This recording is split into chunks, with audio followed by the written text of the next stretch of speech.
Wamerekodiwa waseme kwamba mimi niliwapa fedha ili wanunue vifaa vya kufanyia matendo ya kigaidi kwenye tarehe 7.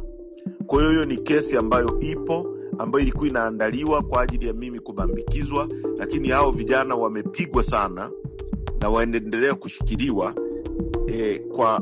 kwa kesi ambayo walitaka kubambikiwa au wanaweza kubambikiwa, ambayo walikuwa wanashinikizwa waseme kwamba nilipokuwa Mbeya nilizungumza nao kuwapa fedha ili wafanye matendo ya kigaidi tarehe 7. Kwa ni kwamba ilikuwa inaandaliwa tena kesi mpya. Kama mtakumbuka, nilipokamatwa kipindi kile nilibambikiwa kesi ya ugaidi, baadaye ikaondolewa kihuni tu. Kwa ilikuwa inatakiwa nibambikiwe tena kesi nyingine ya ugaidi na vijana hawa wa Mbeya. Hayo wamemweleza wakili alipoenda kuwaona. Kwa kuna mazingira kama hayo. Hizo zote ni kesi ambazo tunazo. Tuna kesi ambazo, moja ni kesi ya mwenyekiti wa chama chetu. 2 ni kesi ya Saidi Isa. Tuna kesi mbalimbali za wanachama wetu maeneo mbalimbali. Hivi tunavyozungumza kuna vijana wamekamatwa wa vyuo vikuu. Kuna mwenyekiti wetu wa wilaya ya Geita vijijini amekamatwa, amepigwa vibaya sana, yuko ndani na wanakabiliwa na kesi kubwa. Kuna vijana wa vyuo vikuu. Mimi ni miongoni mwa vijana ambao wakati wa ujana nilitokea kwenye chuo kikuu nikiwa kiongozi wa Chaso, nikawa diwani, nikawa mbunge. Kwa hiyo nina special attachment na vijana wa vyuo vikuu. Na baada ya uongozi wetu nimekuwa nikipita kwenye vyuo vikuu kufufua Chadema Students Organization ambayo imeanza kuja na nguvu kubwa.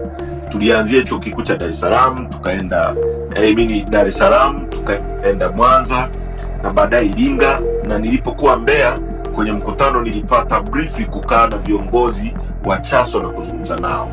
Lakini cha ajabu, baada ya mimi kutoka pale, wale viongozi walikamatwa, wakapigwa vibaya na wengine wamevunjwa miguu, wamezuiliwa. Mpaka sasa vijana 3 hawajaruhusiwa kwenda kufanya hata mitihani inayoendelea.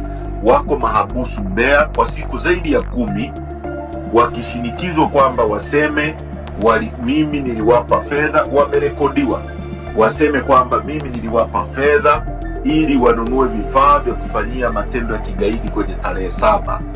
Kwa hiyo ni kesi ambayo ipo, ambayo ilikuwa inaandaliwa kwa ajili ya mimi kubambikizwa, lakini hao vijana wamepigwa sana na waendelea kushikiliwa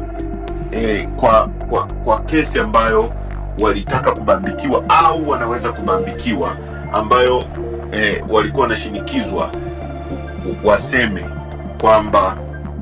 kwamba nilipokuwa Mbeya nilizungumza nao kuwapa fedha ili wafanye matendo ya kigaidi tarehe 7. Kwa ni kwamba ilikuwa inaandaliwa tena kesi mpya. Kama mtakumbuka, nilipokamatwa kipindi kile nilibambikiwa kesi ya ugaidi, baadaye ikaondolewa kihuni tu. Kwa ilikuwa inatakiwa nibambikiwe tena kesi nyingine ya ugaidi na vijana hawa wa Mbeya. Hayo wamemweleza wakili alipoenda kuwaona. Kwa kuna mazingira kama hayo. Hizo zote ni kesi ambazo tunazo. Hakikisha umesubscribe, comment, like na kushare. Mseto Media, we connect everywhere.